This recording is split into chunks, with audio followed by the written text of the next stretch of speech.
It might have been the last show before WWE Bash in Berlin, but it was the numbers that got bashed on SmackDown with low ratings, low viewership, low key demographic, and low views on the YouTube clips. Welcome back, guys, to the channel. Let's dive into SmackDown for the 30th of August 2024. Wasn't a good show. We watched the show.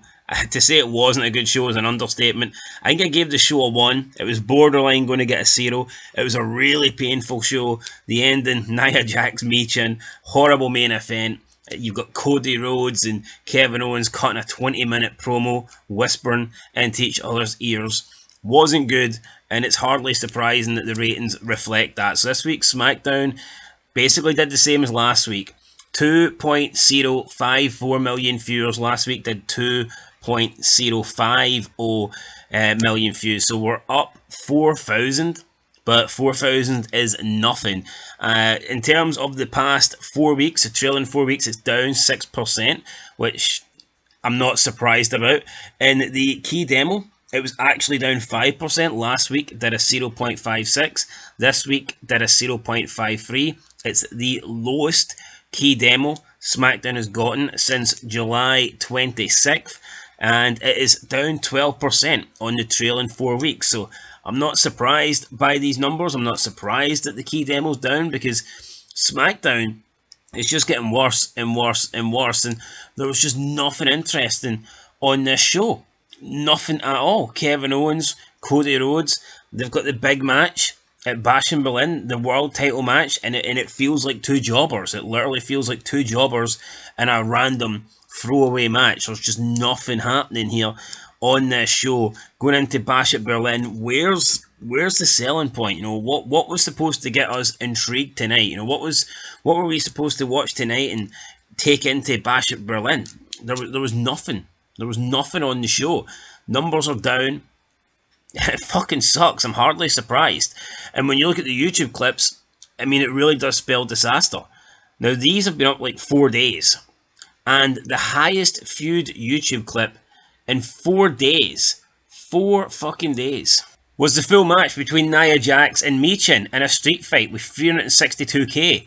How can that be your highest viewed video in 4 days?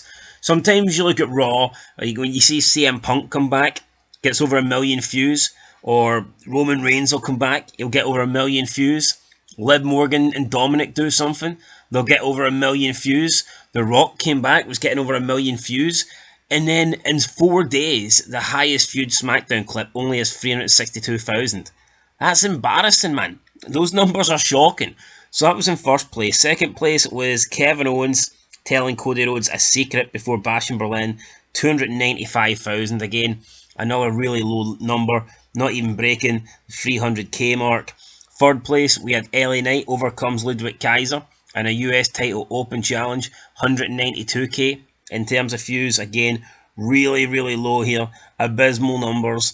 Then in fourth place, we had Ludwig Kaiser, who came out and challenged LA Knight. Fifth place, Grayson Waller, apologising to Austin Theory. Again, awful there. Sixth place, Carmelo Hayes overcomes Andrade in a thriller, 134k. Nobody cares. Seventh place, Queen Nia Jax isn't afraid to get her hands dirty, 77k. And then in last place, we have Bayley returning to Berlin to chase off Tiffany Stratton, 8.3k. 8.3k. I mean, what is happening to these clips here? Why is nobody watching this shit? Apart from the fact it sucked. I mean, these numbers are really low, man. But again, you look at it, there's no reason for anything on this show to be high. Everything sucked. You did not need to watch this SmackDown. Every SmackDown before a premium live event's horrible these days, because it's literally just like a preview show. That's all it is. It's like a preview show where they just show highlights and packages for the premium live event the next day. You don't get anything interesting now. It's crazy. It used to be the go-home show before a premium live event was good.